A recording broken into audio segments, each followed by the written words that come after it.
here, but tried to be a digital nomad. Basically went to El Salvador, was like, all right, this didn't work. Chickened out. I'm using your own words, basically. Yeah, yeah. Came back to Atlanta and was like, well, wait a second. I've done this. I don't need this. Saved up some money, points, miles, house sitting. 2016, you said I'm making this happen. That was it. Yeah, good job. Come There on, you go. active listener. Okay. Okay. This is the second time I've heard your story, so I'm cheating Yeah. a little bit. But 2016, you say I'm making this happen, right? Yeah. Okay, and you did. You what everyone has said. Brian said it. Hannah just said, just do it, right? There is a point where you have to say, I'm just going to do it and go forward. That doesn't mean that just because you say that, it's all rainbows and unicorns on the other side. So for you, as you started going 2016, you're like, okay, what were the kind of those inflection points for you where you're like, all right, well, I'm doing it, but there's still these struggles here that I'm getting past? I had rainbows and unicorns. I don't know who those other people are. Oh, what is that? I'm sorry to tell you. That's in the pack, right? Everyone gets rainbows and unicorns when they open up your product, right? Yes. So make sure you opt in. Where am I? So I believe that largely there were rainbows and unicorns. I think that the most taxing work has been the work that I've had to do on myself. And what I did was when I left and I told you I saved a bunch of money, it was because I needed a freedom runway. I needed to be able to decompress. I needed to be able to see myself clearly. I needed to be able to unplug from whatever that was, whatever America was. I haven't been back in 6 years, so I don't know her anymore. Who is she? Thanks for the passport, girl. So that's what allowed me to really ground into myself, to like heal some of that stuff, to be able to say, I'm this and I'm not who they made me out to be. I'm not who my family wanted me to be. I'm not who that job wanted me to be. This is who I get to be in my fullness. And so that takes time. And I think that that is the non-rainbows and unicorn stuff. Everybody knows that growth is disgusting. It's so nasty. Like it's not nice work, right? It's the tears and it's the anxiety and it's the stress and it's the coming to terms with yourself. So I would say that that is it. And then once you are who you are, once you see yourself, once you see your value and your worth, then you start to step into that and you are in alignment with whatever you want to offer from there. There's a looseness about what you offer. You're offering stuff and people pick it up or they don't, but it's not personal. What's next? I haven't tried everything. So let me try something else. Let me try something else. And what do I need to keep continuing to do and maybe tweak this or that part of it to like make this thing work and work for me and work for them and whatever. But it has to come from that centered place. Otherwise, you're just recreating the same system you just came from. You mentioned, okay, this is the first time I heard this and I love it. I'm going to steal it and I'm going to quote you every time, a freedom runway. And I saw that pop in the chat. So this is what I want people to hear from your story too, is that you did go back and then you said, okay, I can't leave again right now. I can't do it because of X, Y, and Z, but I'm going to figure out how I can set a plan in place so that I can leave, years later. And I think so many people get caught up. I'll let you say in a second, in like, I got to go right now. We're telling you, hey, even if you can't leave right now, you have responsibilities, you have family, like stuff makes it harder. You need to save X amount of money. That's fine. Start now though, because you'll build that light at the end of the tunnel that makes A, the life that you're in right now more enjoyable. And then B, you have that runway to be able to go and leave and do it comfortably and confidently. When I got back, it wasn't I have to get out of here immediately. It was a slow burn because I was working on those music startups. I was at like the Georgia Tech, I don't know, some program I was in through Georgia Tech for startups. And like the whole startup thing was like hopping and buzzing back then. And so I was occupied part of me and, doing live music shows and stuff later on. And so, but when it was time to go, it was time to go. When I went to work, I was the happiest person there. I was watching comedy. I was bringing my laptop. Listen, I'm the worst employee. I was bringing my laptop to work with me because I'm still researching. Okay, what's the best bag? Like, what are people putting in their travel packs? Like, I'm I didn't care. I was so unplugged from whatever was happening around me because, like you were saying, I knew I was leaving and I did not have to be invested in whatever mess was going on there. Because, every job has that where you got to play the game or whatever. But I wasn't. And it was great. I got my check. I went home and watched my bank account add up, add up. But it is super important, like you're saying, to have something to aim towards. If you don't have that, if it's just like, oh, I'm going to leave someday, let me just buy this pack and like one day, that doesn't always work. Set a date, boo. Go ahead and start getting together what you can get together. Please get rid of your stuff, because I'm telling you, that date is going to come faster and it's going to be on your neck. And all of a sudden, stress city. Please get rid of your stuff. Start getting rid of your stuff now if that's the path you're going to take. But yes, start working towards it.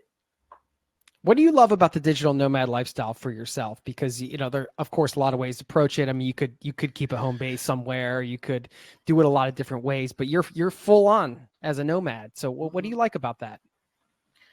I enjoy getting to sample places. So I'm going to write something about this, but there's a part where the rose colored glasses come off. And part of me envies that a little bit because, people come into these cities and it's like, oh man, the food's great and the people are awesome and this and that. And once you settle down somewhere, your visa's for 3 months. I spent 9 months in Albania last year. You start to see the cracks, just like they exist everywhere. But you get to see the beauty in that as well. You get to see the beauty of how people live. You get to hopefully make deeper connections when you are traveling, and you get to do cultural immersion. That's my jam, totally. I think that's one of my favorite things, cultural immersion. Yeah, it seems like the slow travel is something you've adopted a bit more, spending a lot of time in a place. And then, of course, you have a lot more opportunity to immerse yourself, right? Like get into those. Maybe it's good to find those annoying cracks, right? That means you've been somewhere for a while. You're like, if I'm starting to get annoyed with the public transportation or the way these people are acting or whatever, then it's like, okay, good. I've been here long enough where I'm like actually a part of this society. Great. Exactly. Wanda, what is it for you? Because Jay was asking about the digital nomad lifestyle for you, but what is it?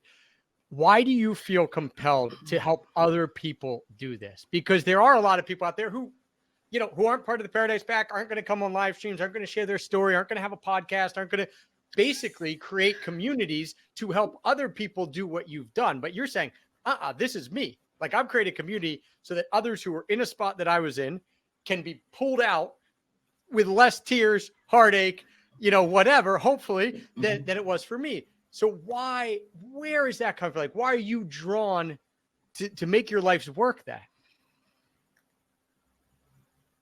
I think it comes from my specific situation. So I have 9 older brothers and sisters, and there's always been a lack of family. Like, we're not close, any of us.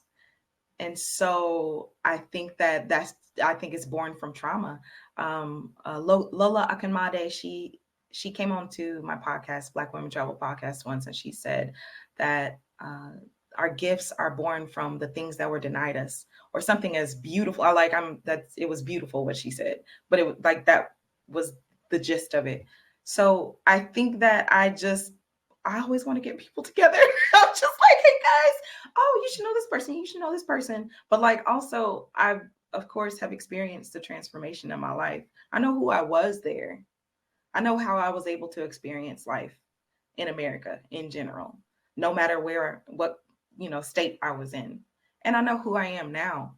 And I feel like this person is just so much more dope, so much more human, so much more removed from the bull to do work that pulls something out of me every single day. Maybe too much sometimes, but it pulls something like I call it the magic of my marrow. It is deep.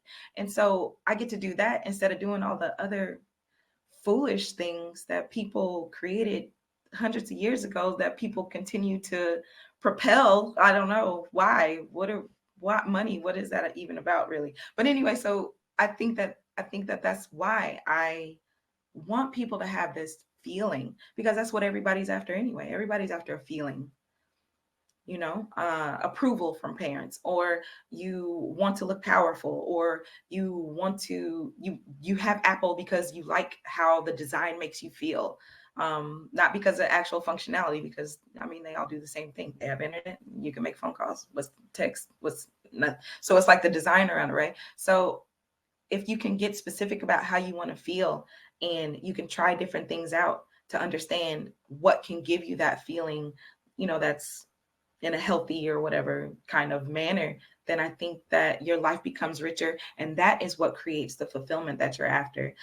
I've been thinking about this travel thing, and it's like, it's not travel in and of itself. Plenty of people go places and they never go nowhere.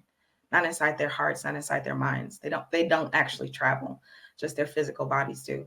But when you create a life on purpose, when you are intentional, when you are discovering about the things that make you really tick, that's where you get the fulfillment.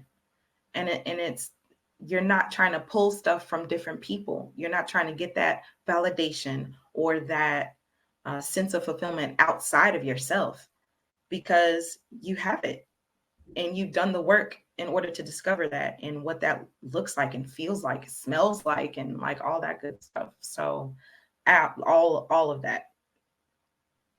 Beautiful. I mean, look at the chat box. This is resonating big time with everybody, and I love that. How do you? I just want to talk a little bit about your course, because I know we got some minutes left here. You've been able to take everything that you just described, and basically, it is a gift and a talent to not only have that within yourself, and that wisdom and that knowledge, but then to be able to foster an environment and an energy with a group of people, so they can feel that too, so they can get the magic in their marrow, as you said, which Casey, I know, wants to put on a t-shirt. She's like, Wanda, seriously, can I put that on a t-shirt? Because that's a beautiful saying. But that is the vibe with your community.